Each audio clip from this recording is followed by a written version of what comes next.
Bismillahirrahmanirrahim. Assalamualaikum warahmatullahi wabarakatuh. Alhamdulillah rabbil alamin. Wal aqibatu lil muttaqin wa la udwana illa 'alal zalimin. Asyhadu an la ilaha illallah wahdahu la syarikalah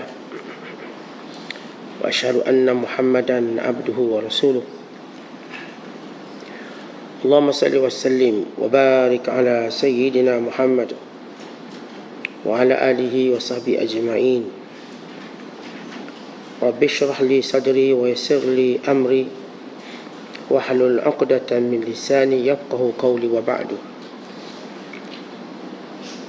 Qala al-musannifu rahimahullahu ta'ala wa nafa'ana Allahu bihi wa bi'ulumihi fid dharain amin. Telah berkata Imam Al-Allamah Syekh Abdul Rahmatinya, dan kita mendapat manfaat serta barakah ilmunya. Orang mukmin sepatutnya keluar dari kebiasaannya menuju kepada Tuhannya. Sementara dia dalam perjalanan itu, tiba-tiba dia disengkang oleh beberapa bahaya dan bencana perjalanan itu pada dirinya dan hartanya. Ketika itu hendaklah dia kembali kepada dirinya, memeriksa dosa-dosa yang telah dilakukan dan kurang sopan yang telah diamalkan. Barangkali ada hukum syariat yang telah dilanggarnya, maka jangan dia meminta bantuan dengan doa atau kepada Tuhannya, tetapi hendaklah dia menyebut dosa-dosanya dahulu dan kembali mencela dirinya kerana membuat dosa-dosa itu. Bila sudah selesai semua itu, barulah dia kembali kepada takdir ilahi dan menyerahkan semua perkara itu kepada Tuhan melalui hatinya. Ketika dia dalam keadaan serupa itu, akan terbuka pintu. Wa may yattaqillaha yaj'al lahu makhraja. Siapa yang bertakwa kepada Allah, akan dijadikan baginya jalan keluar. Maksud surah At-Talaq ayat kedua. Allah telah membalanya, yakni mengujinya, untuk melihat betapa dia bertindak. Allah Ta'ala berfirman, وَبَلَوْنَاهُمْ بِالْحَسَنَاتِ وَالسَّيِّئَاتِ. Dan kami membala mereka, yakni menguji mereka, dengan kebaikan dan keburukan. Muslimin dan muslimat sedang penonton yang dirahmati Allah sekalian, dalam nasihat dan wasiat Syekh Abdul Qadir mengajar kepada kita beberapa hakikat yang perlu kita faham dengan sungguh-sungguh. Sebagaimana seorang budak mengetahui sesuatu yang diajar oleh gurunya dan faham sungguh-sungguh, guru ini datang mengajar sambil menyebut 1+1 2, maka hakikat itu pun dipegang. Kerana percaya kita pada kedudukan seorang guru, kita pun hantar anak kita ke sekolah. Cikgu ni pun keluar gambar raja. Ini cawan, ini pintu, ini mangkuk. Maka budak ni balik bawa ilmu yang dipahami secara hakikatnya. Maka demikian juga dalam setiap bidang ada gurunya. Maka faham perkara yang menjadi asas terlebih dahulu sebelum dikembangkan. Maka fahami, di sini Syekh Abdul Qadir sebut dua perkara utama. Yang pertama ialah sebab musabab itu hijab. Kalau kita sebut sebab, maksudnya ikhtiar. Bila mana kita sebut musabab, artinya natijah yang berlaku disebabkan ikhtiar. Dan bila mana kita sebut musabbib, yakni yang menciptakan sebab. Kita sebut asbab wa musabbabatuha. Atau bahasa mudah, sebab dan musabab. Orang kita dah melayukan bahasa tu. Ini semua sebab musabab. Maksudnya ikhtiar, maka datang macam ni. Baik, realiti kita melihat sebab. Umpama kalau kita lapar, lalu kita pun makan sebagai sebab untuk menghasilkan natijah atau musabab, iaitu kenyang. Kita haus, lalu kita minum sebagai sebab untuk menghasilkan natijah, hilang haus. Kita mengantuk, maka kita tidur sebagai sebab, dan musababnya ialah kita pun hilang mengantuk. Maka ini kaedah umum, peraturan umum yang Allah ciptakan atas dunia ini, sebab musabab. Allah Ta'ala memerintahkan kita mengambil sebab. Allah berfirman, wa'iddu lahum mastata'tum min quwwah wa min ribatil khail turhibuna bihi aduwallahi wa aduwakum. Hendaklah kamu bersedia dengan segala kemampuan kamu,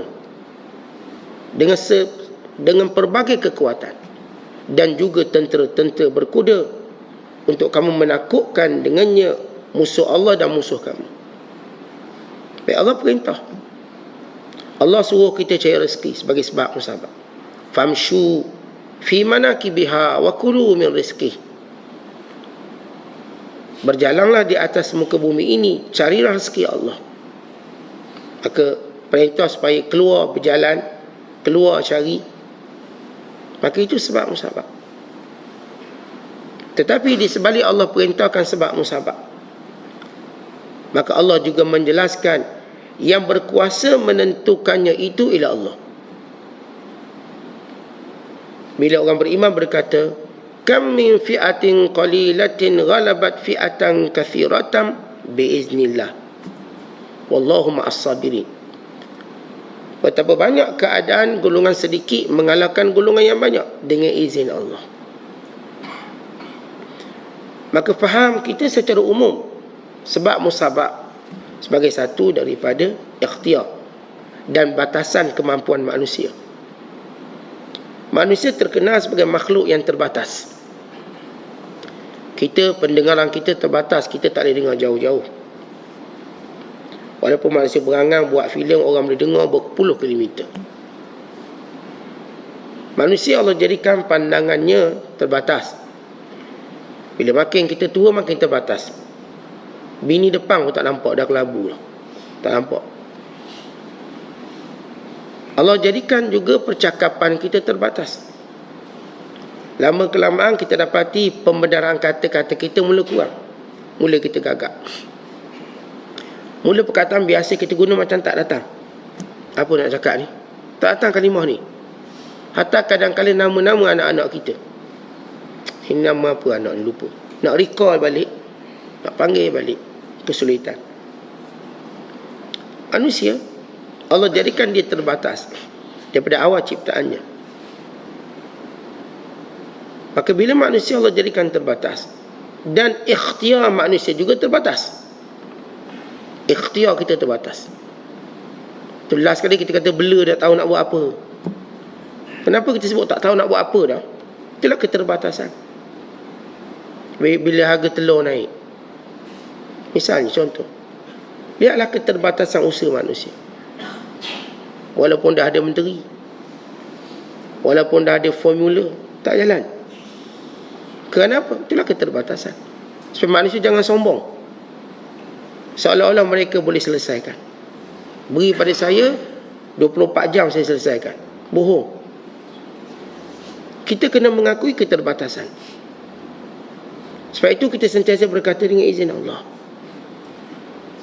Sekali manusia bercakap seperti tidak terbatas kemampuannya, maka Allah akan tunjukkan kebodohan berganda dia. Contoh, kita ni memang bodoh, tapi yang paling teruk yang Allah tunjukkan kebodohan ni, sehingga orang tahu semua bodoh. Kita memang orang yang tidak punya pengetahuan yang cukup. Kerana Allah beri kita ilmu sikit untuk kita kongsi ramai-ramai. Yang kita tak ingat, yang ni ingat. Kadang-kadang kita adik-beradik, kita tak ingat hal kita, kakak kita beritahu, kau dulu masa kecil Perangai macam ni. Kakak kita lebih tahu hal perangai kita. Ya, kerana ilmu kita terbatas. Atau mengingati perbuatan kita pun kita tak mampu ingat. Mak kita tolong ingatkan, ayah kita ingatkan. Umur masih kecil mengagang kuat. Kalau tak dapat benda, satu kedai mengamuk. Ya ke mak? Nampak sekarang kita baik macam. Demikian keterbatasan ingatan kita. Maka bila kita tahu ikhtiar ini sebab musabab terbatas. Sebab itu bila manusia beriman pada sebab musabab, dia terhijab dari Allah. Akhirnya dia tak nampak jalan. Kalau saya akan buat macam ni, buat akhirnya dia tak tahu nak buat apa. Maka dia mula menjadi lemah. Bila seorang mengembalikan ilmu dan hakikat kepada Allah, ya, inilah kemampuan saya, tapi saya yakin bahawa Allah akan tunjukkan jalan keluarnya. Allah akan tunjukkan natijahnya. Ada orang dia hasil dia kerja lebih kurang, tapi natijahnya cemerlang. Ada orang kata saya dah bersungguh dah, tapi tak dapat macam tu.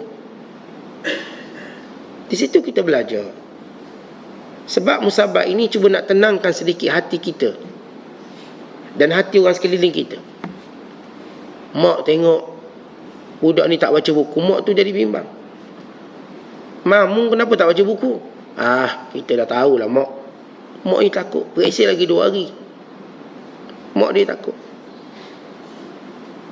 Maka si Mang ni, dia baca buku untuk menghilangkan ketakutan mak dia yang bimbang. Sebab itu sebahagian usaha kita untuk tenangkan hati kita, bukan untuk menghasilkan sebab itu, kerana sebab itu Allah yang tentukan. Tenangkan hati kita dan tenangkan hati isteri kita. Kita tak keluar kerja, ini kata bang, abang tak keluar kerja. Kita beras dah habis, duit dah tak ada, keluarlah. Kita pun keluar, nak tenangkan hati bini kita. Sebab dia tak mungkin tengok kita duduk macam tu lalu meyakini rezeki. Kelemahan. Suami pun keluar, pergilah ke laut, pergilah sungai, balik tak dapat ikan hari ni. Ikan semua tak ada. Misalnya, paling kurang isteri dah tenang sebab suami dia dah keluar, dah cari. Dan dia pun tenang, dia pun dah keluar, dah cari. Hakikat dapat rezeki atau tidak, maka datang ketentuan dari Allah. Sebab itu orang yang beriman pada sebab musabab, dia akan lemah, dia akan putus asa. Sebab itu Syekh Abdul Qadir ingatkan kita, sebab musabab itu hijab. Hijab, apa maksud hijab? Ia menghalang kamu kenal Allah. Bila kita terhijab daripada kenal Allah, maka kita akan lemah, kerana kekuatan kita dari Allah. Sebab itu kita sebut dalam zikir kita, la haula wala quwwata illa billah. Tiada daya, tiada upaya melainkan dari Allah. Bila kita buat macam ni gagal, kita akan lemah. Akhirnya kita kata saya dah guna macam cara, tak boleh. Seorang sakit, dia pun berubat. Berubat ni ikhtiar untuk tenangkan dia dan tenang orang sekeliling dia. Isteri bila tengok suami dia bersungguh, bawa dia merawat, dia pun tahu suami dia sayang dia. Tapi tahu hakikat sembuh itu bukan milik suami dia. Suami dia bawa jumpa doktor, bawa jumpa orang yang pandai berubat. Maka dia tenang bila dia diobat. Tapi dia kena tahu, sembuh tak sembuh bukan urusan dia. Perawat ini pula dia cuba untuk merawat, tapi dia juga tahu bukan dia penyembuhnya. Sebab itu Allah sebut hakikat ini, wa idza maridtu fahuwa yashfi. Bila aku sakit, yang sembuhnya Allah. Kalau kita manusia melihat bahawa sebab musabab cuma ikhtiar, kita tak akan sombong. Tapi melihat sebab musabab ialah hakikat, kita sombong. Beri ke saya akan buat dengan baik. Akhirnya jatuh. Kita kahwin, sebab musabab kahwin dapat anak. Dan kita bila kahwin, kita pun pilih umur muda. Itu sebab musabab nak dapat anak cepat, anak dara. Yang ni pula kahwin tuna. Maka sebab musabab sudah terhidang depan kita. Akhirnya bila kahwin setahun tunggu, 2 tahun tunggu, 3 tahun tak tunggu. Sehingga sampai satu umur kita dah tak berharap. Tak berharap saya isteri pun dah dekat nak umur 40 dah. Saya pun tak apalah. Saya redha lah, dapat tak dapat. Tentang akhirnya dia telah menolak sebab musabak. Dan redha dengan apa yang Allah tentukan. Akhirnya dapat anak. Ustaz dia pun, bini saya ngandung. Dia pun tak sedar dia ngandung. Tahun-tahun 6 bulan, 7 bulan. Ada seorang hamba Allah. Bila datang tahnik saya, dia pun cerita, saat saya memang tak dapat anak, saya pun ambil anak angkat. Kat saya ni anak sulung ni, sebab dia dah tua ni, sulung. Ada anak angkat seorang. Dia kata, dah saya dah ikhtiar macam-macam, tak apa. Kita pun redha, pasrah. Kerana badan dia jenis gemuk sikit, dia tak sedar dia mengandung.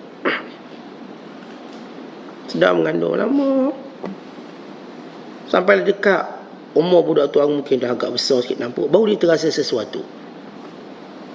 Dia dapat berita dia mengandung. Tak macam biasa-biasa orang dapat berita lepas 2 minggu, mengandung 3 minggu, mungkin sebulan. Dia dapat 5 bulan pun tahu. Mengandung kerana fizikal badannya besar, tak nampak. Sebab ngandung tak ngandung pun nampak macam ngandung. Akhirnya lahirkan anak. Tanpa dipikir dah sebab-sebab yang dia mungkin dapat anak. Ini bukan satu cerita. Bukan ini antara ratusan cerita daripada cerita-cerita sebab musabak. Saya Ustaz dah interview banyak tempat, tak dapat Ustaz. Bawa CJ tebal ni, daripada tadika pasti siapa masuk keluar universiti. Dulu pasti Johan Nasyik, dia belakang CJ. Johan Pidato. Pelajar paling ceria dapat semua anugerah ni. Pelajar songkok paling tinggi, dia belakang. Masuk sekolah rendah, pula dapat sekian-sekian. Masuk sekolah menengah, masuk sekian. Ketua pelajar, ketua pengawal. Interview tak dapat. Tak dapat apa. Dah habis ya. Ketika mana dia rasa sebab tu tak ada apa, tiba-tiba datang panggilan. Panggil dia kerja. Saya kerja. Tadi tiba tak masuk Turun masuk. Kita lihat. Yang saya kata cerita itu adalah paparan pada kehidupan sebenar kita. Jadi faham kita satu benda. Sebab musabak cuma hijab. Kenalilah Allah yang mengizinkan, yang memberikan, yang mengurniakan. Waktu kita melihat isteri itu sebab musabak. Hakikat beri zuriat itu Allah. Maka redha apa pun berlaku. Bila kita lihat pekerjaan, hakikat beri untung atau rugi itu Allah. Maka redha lah apa yang berlaku. Tuan-tuan kita duk tanam benih supaya tumbuh pokok. Dah buat sebabnya, dah tanam, dah baja. Proses tumbuh tu siapa buat? Kalau kita tak nak nampak yang awal, walaupun hakikatnya daripada awal lagi, Allah ilhamkan kita buat benda tu. Allah yang ilhamkan kita sebab. Bila Allah nak suruh kita dapat mustajab doa, Allah ilhamkan kita berdoa. Sebab tu kata Umar Al-Khattab, aku tidak sedih kan doa tidak mustajab. Aku sedih kalau aku tidak diilhamkan untuk berdoa. Kerana bila aku tak berdoa, otomatik tak mustajab. Artinya bila Allah nak jadikan kita dapat sesuatu, Allah ilhamkan kita sebab. Sebab itu pun datang dari Allah, Allah ilhamkan. Kita pun terfikir nak jadi petani lah. Kita pun cari tanah. Kita pun belajar sikit-sikit. Kita pun campak benih. Yang tumbuh benih tu siapa? Yang menjaga ia tumbuh tanpa gangguan, serangga, penyakit, siapa? Yang ilhamkan kita untuk dapat tips tu, tip ni siapa? Maka sebab itu bila kita melihat sebab itu cuma ikhtiar, bukan hakikat. Orang yang melihat sebab sebagai hakikat, dia akan lemah, dia putus asa, dia akan menjadi takut dalam hidupnya, dia mungkin jadi sombong dalam hidupnya. Sebab bila dia ada segala sebab, saya kenal semua menteri, semua timbalan menteri, semua jemaah menteri, dia pun sombong. Akhirnya tak dapat tolong juga. Jadi Syekh Abdul Qadir ingatkan kita sebab musabak hijab. Hijab kita dari Allah kalau kita melihatnya. Tapi lihatlah izin Allah. Tuan-tuan, saya buka kedai, saya lihat Allah yang beruntung. Saya berniaga macam biasa je. Ini menjadikan saya waktu solat, saya solat. Waktu saya patut menuntut ilmu, saya menuntut ilmu. Tak akan kurang rezeki saya sebab saya tutup kedai sebab saya nak menuntut ilmu. Tak akan kurang. Sebab saya nak pergi solat Jumaat, tak akan kurang rezeki saya. Saya yakin. Yang duk beriman pada sebab tak boleh Jumaat ni kena buka juga. Orang ramai datang. Langgar perintah Jumaat supaya berhenti berniaga. Langgar perintah menuntut ilmu sehingga dia lalai cuai. Akhirnya dia dapat macam apa, dia nak tutup juga kedai dia. Memang kau ni kan buka 24 jam. Semayang bang pun tak tutup juga. Untuk memperlihatkan kepada kita, ini orang yang melihat sebab maka dia terhijab. Sebab itu kita tengok Allah ajar kita cara bekerja. Allah ajar kita, waktu kita tidur. Jangan bimbang bila kita tidur rezeki kita tak ada. Tidur, kita perlukan tidur. Akhirnya Allah jadikan malam untuk kita tidur. Allah jadikan kita ni ada waktu dengan keluarga. Takkanlah bila kita habiskan masa dengan isteri dan anak-anak rezeki kita pun kurang. Tak. Itu waktu mereka. Ini waktu kita cari yang kita. Ini waktu anak bini kita. Ini waktu dengan sahabat-sahabat kita. Takkan kurang rezeki kita sebab kita bersahabat, beri masa pada sahabat-sahabat kita. Tak boleh, saya nak bisnes, sibuk. Kawan, no kawan. Saya mesti work hard, work smart. Mesti kerja kuat. Lalu dia tak ada masa dengan kawan dia. Sekarang dia lupa tentang kemuliaan bersahabat. Tapi bila kita cerita sahabat soleh, pemberi syafaat, maknanya apa yang kita perlu korbankan masa kita dengan sahabat. Dia mesti ada. Bila kita tak ada masa dengan sahabat, maka kita rugi dalam kehidupan kita, bukan akhirat kita. Bukan kita diajar perbanyakkan sahabat yang baik. Tuan-tuan nak perbanyakkan sahabat baik, berarti tuan-tuan kena bagi masa yang banyak untuk sahabat-sahabat yang baik. Maka di situ kita dapat kebaikan. Tak boleh sah kalau kita bersahabat selalu, tak jadi kerja saya. Tak itu, tak ini misalnya. Tuan-tuan, rezeki kita tak terhalang dengan kita buat benda-benda yang Allah perintah. Maka Allah berkati. Ni mak saya sakit, saya jaga, tutuplah kedai misal katalah, terpaksa tutup. Maka jangan memang rezeki berkurang kerana kita jaga mak kita. Tak boleh ni, kau tutup kedai rugi. Biar mak jaga diri sendirilah. Maka hilanglah keberkatan rezeki.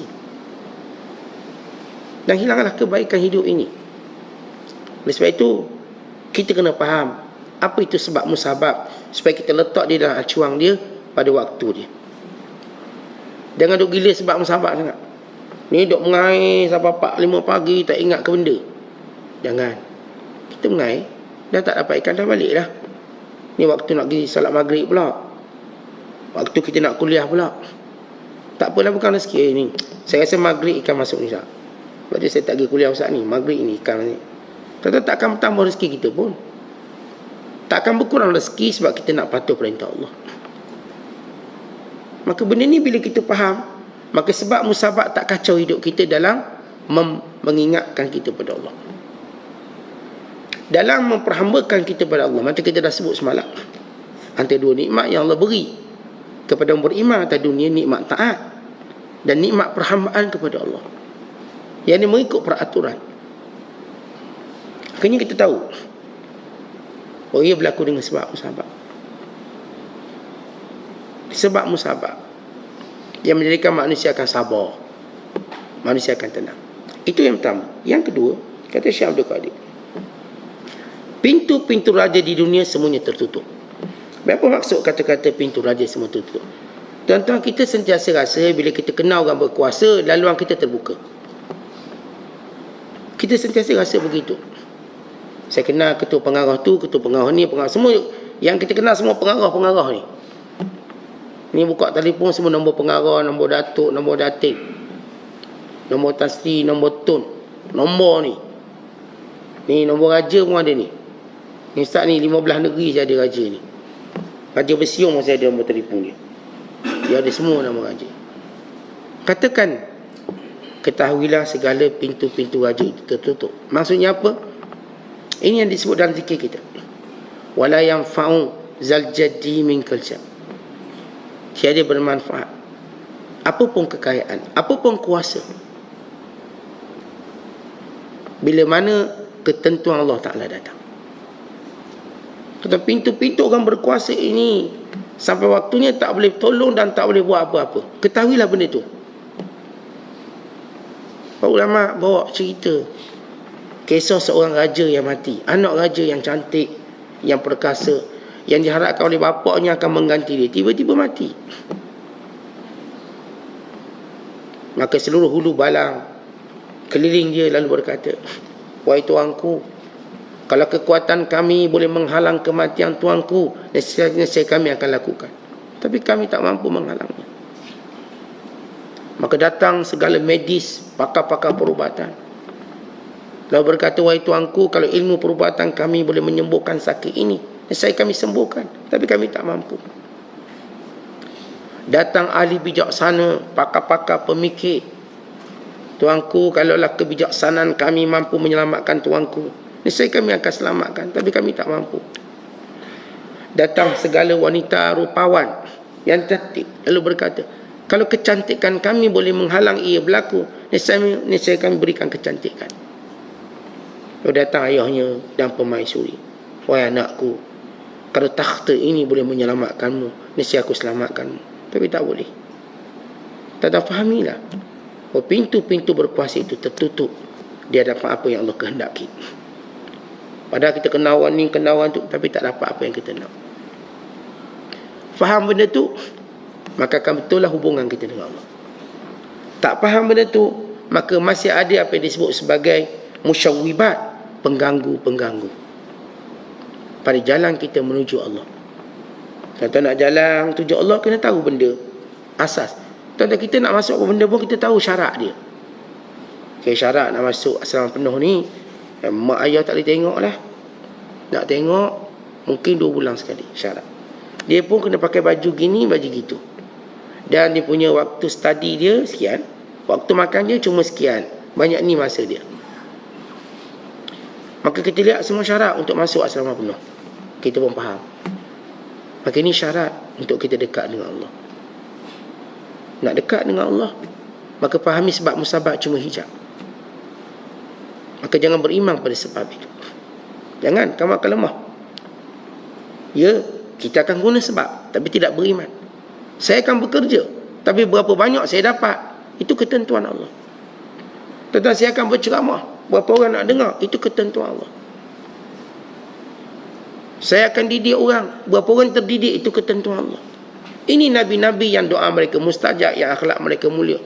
Sebahagian mereka hanya mampu mendidik seorang je dalam ribuan umat. Sebahagian mereka boleh didik 2 orang, 3 orang. Bahkan sebahagian mereka tak mampu untuk didik sesiapa pun, melainkan didustakan.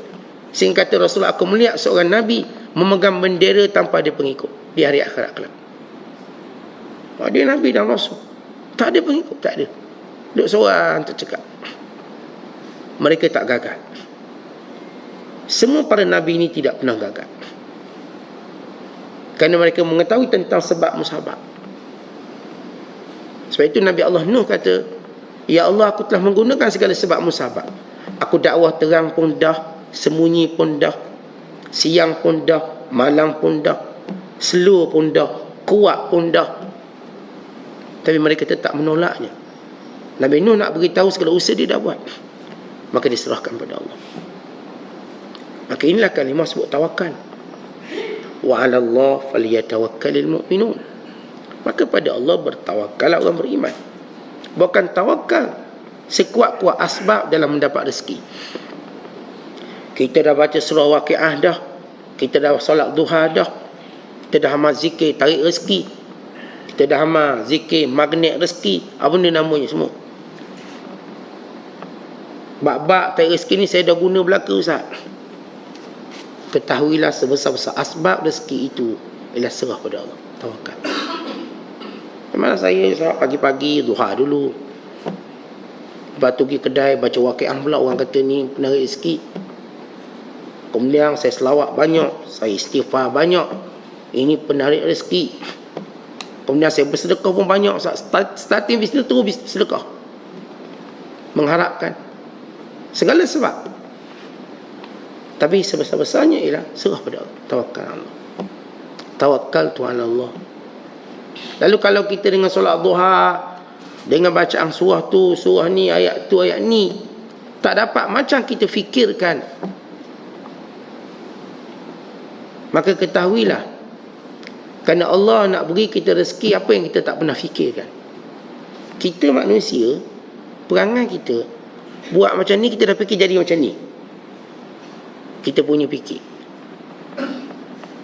Kalau buat macam ni, jadi macam ni. Allah Ta'ala kata tak.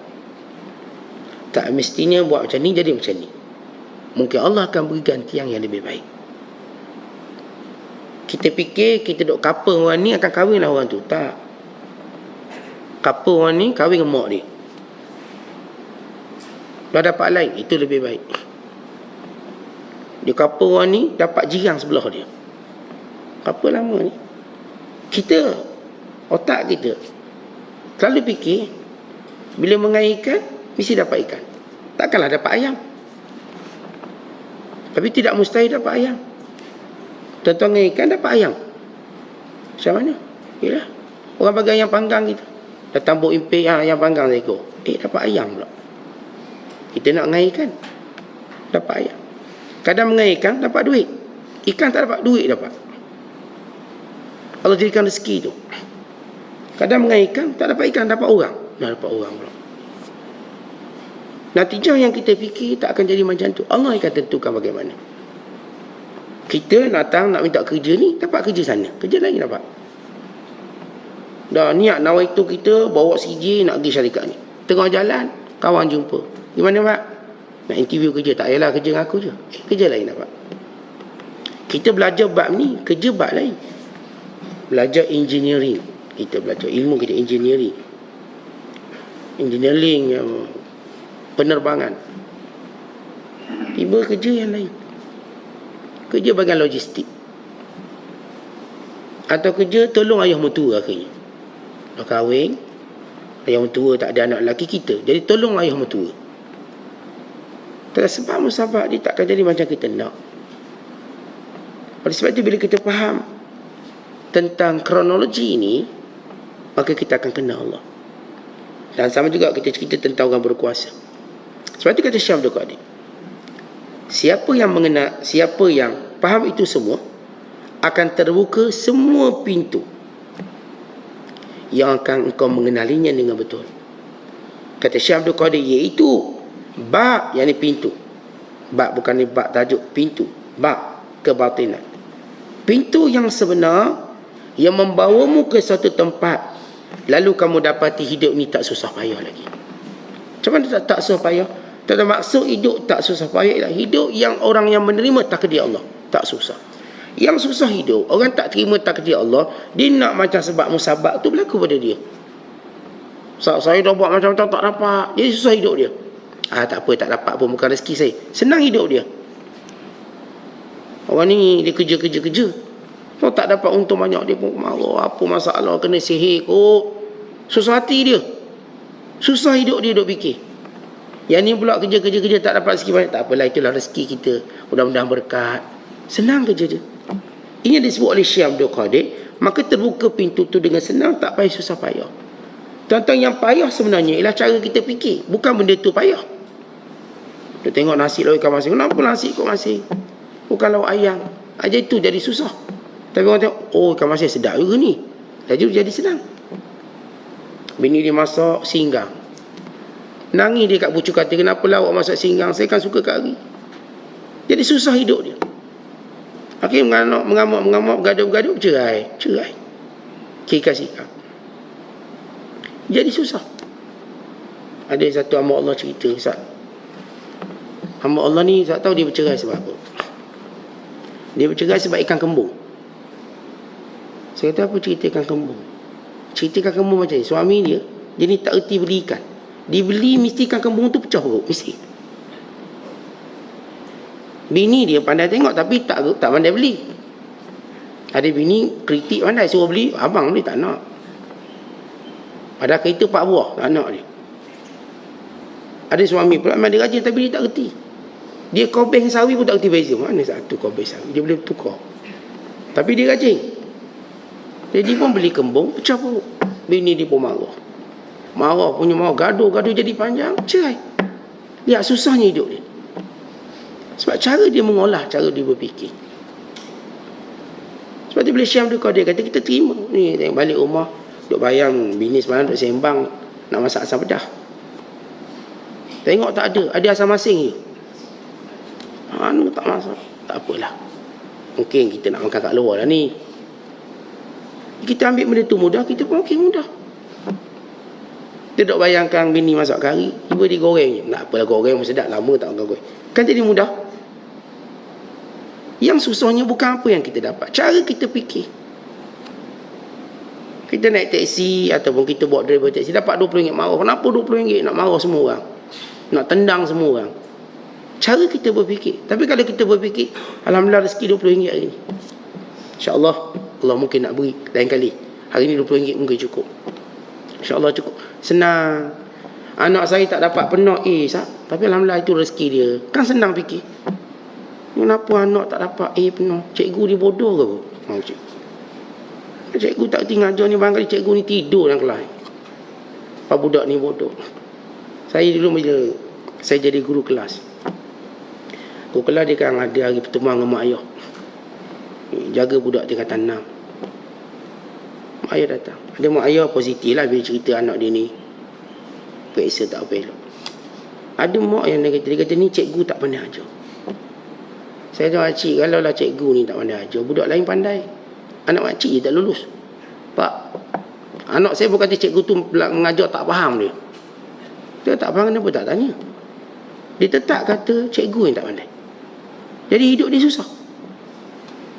Sebab cara dia berfikir begitu. Kan itu hidup, tuan-tuan. Bila kita fahami tentang masalah sebab musabab, masalah kuasa, kita tahu. Ustaz, saya kenal orang berkuasa, tiba dia tak tolong saya, memang bukan saudara saya. Tak, ketahuilah Allah yang izinkan. Walaupun awak kenal bapak menteri mana pun, kalau memang bukan bahagian awak, terima benda ni. Terima benda ni sebagai takdir Allah. Sebab itu orang yang menerima takdir Allah, hidupnya mudah. Mudah sangat. Dia ambil projek, tak dapat, melainkan dengan rasuah, tak apa, saya tak nak. Tak apa, bukan rezeki saya. Mudah hidup dia. Yang tu kami tak rasa macam pening. Dia macam tak okey je. Tak dapat pun okey. Dia pula yang susah hati. Akhirnya panggil, bolehlah, tak payah rasuah-rasuah lah. Alhamdulillah rezeki saya. Ada seorang penyair kata, rezekiku, kalau ia memang rezekiku, dia akan datang ke rumahku. Maka satu hari khalifah dengar syair dia tu. Maka khalifah pun panggil untuk, dulu khalifah panggil pada penyair untuk bersyair. Bukan macam penyanyi dia menyanyi dia. Dia tak tahu benda dia nyanyi. Penyair ni dia akan lontarkan idea dia dalam bentuk kalimah yang indah. Penyair dikaitkan dengan kecerdikan. Kita penyanyi dikaitkan dengan kemerduan. Orang suara merdu, dia menyanyi lagu apa pun tak apa, nyik-nyik semut pun okey, asalkan merdu suara. Dulu penyair bukan kemerduan suara, tapi kemerduan kata-kata, keindahan kata-kata, kebijaksanaan. Lalu khalifah ini, dia ramai penyair Farazdak, ini penyair Mutanabbi, penyair yang hebat, yang terkenal. Ada seorang penyair, syairnya berkata, kalau rezekiku, dia akan datang ke rumahku. Biasa khalifah, bila penyair ni datang, maka dia akan berilah upah 1,000 dinar, ni 100 dinar. Dia tengok dia punya value syair. Lalu kata khalifah ini Khalifah Abdul Malik bin Marwan, bacakan ku syairmu. Maka dia pun sebut, dalam hasil syair ni, kalau rezekiku, dia akan datang ke rumahku. Maka khalifah pun ketawa dan berkata, aku takkan bagi kamu upah apa-apa. Penyair ni pun diam, dia tak kata apa. Sebab penyair ni semua dapat upah, dia tak dapat. Maka dia pun balik. Tak apalah, tak ada rezeki. Khalifah ni dia tujuan nak mempermainkan. Dia kata, kalau rezekiku, dia akan datang ke rumahku. Maka aku nak, soal nak mainkan, aku takkan bagi. Ibu rumahmu aku tak nak hantar. Kerana bukan biasa khalifah hantar duit ke rumah. Biasa orang nak duit khalifah, dia kena datang jumpa khalifah. Khalifah tak ada nak hantar duit ke rumah. Tiba-tiba khalifah Abdul Malik ni dia rasa macam menyesal dia buat macam tu ke orang. Tak baik. Akhirnya Dia mengarahkan supaya dia hantar duit ke rumah orang ni. Maka penyair berdapat di sini, kalau dia ulang syairnya, kalau ia rezekiku, dia akan datang ke rumah aku. Datang tenang berfikir. Kita pergi Minang orang. Minang, dia tak nak. Senyum dia macam nak. Tengok senyum macam nak pergi Minang lah. Minang tak nak.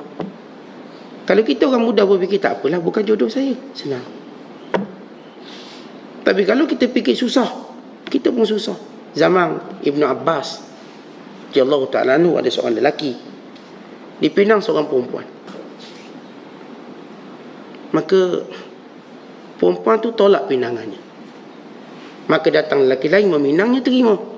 Maka dia cukup marah, dibunuh lelaki tu. Bunuh. Maka bila dibunuh, dia mula menyesal. Apalah bunuh? Jadi kalau kita fikir mudah, perempuan kan bukan seorang. Kan mudah fikir macam tu. Laki kan bukan seorang. Kan mudah fikir macam tu. Tapi bila kita ini dah kita katakan dirajai oleh sebab musabab, saya nak macam tu, nak macam tu, saya takkan bahagia tanpa orang lain, saya cuma bahagia dengan orang ni. Dan tidak, itu pemikiran bodoh. Sejak bila pula tuan-tuan tahu tuan-tuan cuma bahagia dengan dia, bukan dengan orang lain? Kita tidak tahu apa yang akan datang. Hanya kerana tak diterima pinangan, maka dibunuh. Dan cerita yang kita ceritakan tadi, ini juga berlangsung pada zaman kita. Kita dengar banyak cerita. Kerana cemburu, bunuh. Kerana tidak diterima pinangannya, bunuh. Sebab tu kita ajar tuan-tuan, bila anak kita dipinang atau bila kita meminang, maka amalkan apa yang Nabi ajar supaya tak berlaku kejahatan ini, kejahatan diri. Apa yang disebut sebagai khutbah pinangan.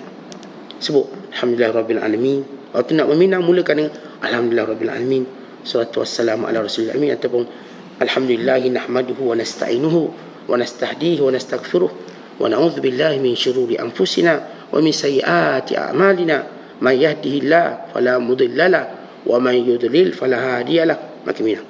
Saya datang untuk meminang anak cik untuk anak saya, contoh. Atau saya datang kerana sukakan anak cik dan saya nak pinang untuk diri saya. Maka bapa wali ni juga jawab Alhamdulillahirrabbilalamin dan sekian-sekian selawat. Saya dengan ini menolak pinangan tu. Sebab saya rasa tak sesuai, mungkin Allah jodohkan Tuhan dengan lebih baik. Maka takkan ada permusuhan. Sebut Alhamdulillah. Dan saya terhindar daripada permusuhan. Ni duk pantung je lebih, Alhamdulillah pun tak ada. Pantung. Yang ni pantung, akhir bertukar jadi perang. Ni cerita ni, bila saya katakan orang yang susah, tak terbuka pintu senang. Orang-orang yang Allah bukakan pintu kesenangan, lihat cari hidupnya, dia tak dapat benda ni, tak apa, tak ada rezeki, mudah. Tuan-tuan, bukankah CV itu cukup mudah? Cukup mudah. Kita duk makan ubat tu tak semua, Alhamdulillah, tak apa, saya redha. Dah tak semua lagi, tak apalah tu. Kita okey, kenapa saya dah makan ubat macam-macam, ubat nyamuk pun dah makan, tak baik-baik lagi ni. Ubat tu makan, ubat ni makan. Semua orang kita kan bila tengok, bila kita sakit, semua orang hantar ubat. Ni hantar ubat, ni hantar ubat. Ni melalui pos, ni melalui lori, ni melalui kereta, ini melalui jampi, ni doa, semua orang. Tapi kita faham satu benda, bahawa yang menyembuhkan kita Allah. Sama masa sembuh, kita akan sembuh. Kalau nak jadikan ia berterusan, maka kita lihat tahu ada hikmah dia, ada bagusnya. Kan hidup kita senang. Ni hidup dah empas, ni semua obat tak guna belaka, dia empah belaka marah, bohong belaka ni marah. Padahal itu cuma ikhtiar. Sebab itu bila orang duk kiblatkan pada ikhtiar, dia akan marah pada ikhtiar dia. Tuan-tuan, jangan marah pada ikhtiar. Ikhtiar juga ialah ibadat yang kita buat. Saya memang telang ubat ni, telang ubat tu dah tak baik, tak apalah, bukan jodoh saya lah ni, bukan jodoh saya lagi, bukan waktunya saya untuk saya baik, untuk saya sembuh. Maka saya kata senang. Kan tak susah fikir. Ni susah nak pusat, tak baik-baik ubat ni kepala. Last kali dia pun hantuk kepala ke dinding. Contoh, seolah-olah itu obat katanya. Makan ni tak sembuh, makan ni tak sembuh, dia pun hantuk ke dinding. Bukankah dia buat benda yang akan membinasakan dia lagi? Saat saya kerja ni bankrupt, kerja tu bankrupt, semua bankrupt. Saya ni memang dilahirkan suwi ke apa? Tak, awak tak dilahirkan suwi, awak tu fikir suwi. Cara awak fikir tu suwi. Suwi ni maksudnya celaka. Kita tak ada orang dilahirkan dengan keadaan celaka. Celaka. Itulah cara kita berfikir, jadi kita celaka tu. Sebab itu kita melihat Allah, ketentuan, takdir. Ini yang disebut oleh Syekh Abdul Qadir, terbuka bab kebatinan yang menjadikan urusan kita mudah. Saya alhamdulillah, anak-anak saya kalau dia belajar tiba tak berjaya, tak apa, alhamdulillah. Saya peluk dia bila dia berjaya, sebagaimana juga saya peluk dia ketika mana dia gagal. Kerana saya mengetahui itu cuma ujian, bukan kegagalan. Tuan-tuan, gagal sebenarnya ialah gagal memahami ujian itu sendiri. Gagal bukan ialah pada natijahnya, bukan. Tuan-tuan bisnes kemudian tak untung, itu bukan gagal. Kerana itu ialah percubaan. Percubaan yang akan menjadikan kita lebih hebat. Kita bukan gagal. Gagal bila mana kita berfikir sebaliknya. Ini semua ujian Allah. Ada orang di Minang, orang berpuluh kali Minang, tak dapat. Tak dapat. Dia pun dah lemah semangat. Seorang kata gini, dia tak dapat ni bukan sebab awak tak handsome, kerana ia bukan jodoh awak. Sebab itu bukan. Sampai masa orang lain tolong perkenalkan dia, dapat sebelah orang anak. Dah dapat sebelah dapat. 12 orang anak. Maksudnya apa? Maksudnya ialah bagaimana kita memahami pintu kebatinan ini tentang takdir Allah, bukan sebab musabab. Akhir hidup jadi mudah. Tuan-tuan tanam ni tak jadi, tanam tu tak jadi, kita pun guna analisis. Barangkali tangan saya panas. Bukan tangan panas. Yang ni tanam pula jadi, tangan sejuk. Tak ada istilah saya sebut, tak ada istilah tangan panas, tangan sejuk. Ada orang kata tangan kita sejuk. Saat dia tu kalau tanam semua hidup. Semua hidup tanam. Kadang-kadang dia campak je, hidup. Saya kata itu rezeki dia. Bukan bererti tangan dia power, tidak. Rezeki dia. Dia campak benih tu jadi. Campak benih mempelang, jadi pokok mempelang. Dia campak benih jagung. Kadang dia berak je, jadi benih terbikai. Pokok terbikai. Berak je, tak payah semai-semai. Dia ni makan putih pikai biji-biji tu, dia berak. Jadi pokok terbikai. Subuh pula tu.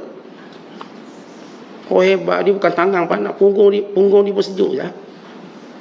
Ini yang makan, keluar, hidup.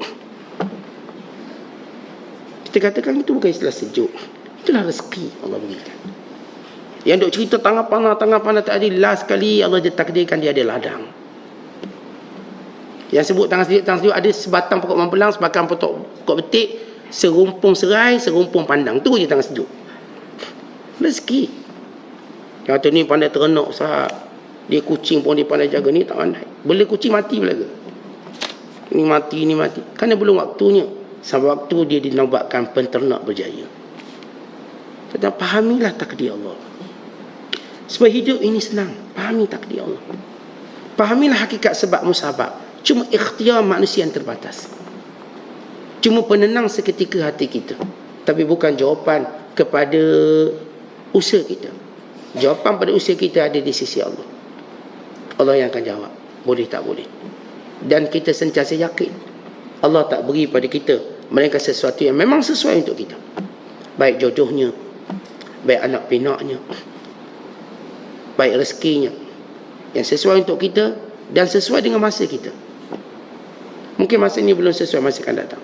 Ada orang mengaji tak lepas-lepas mengaji, sampai umur 60 baru berjaya dapat PhD. Berjaya. Itulah waktunya yang sesuai, bukan sekarang. Maka tak perlu pening-pening sebab belajar tak apa, bukan rezeki awak.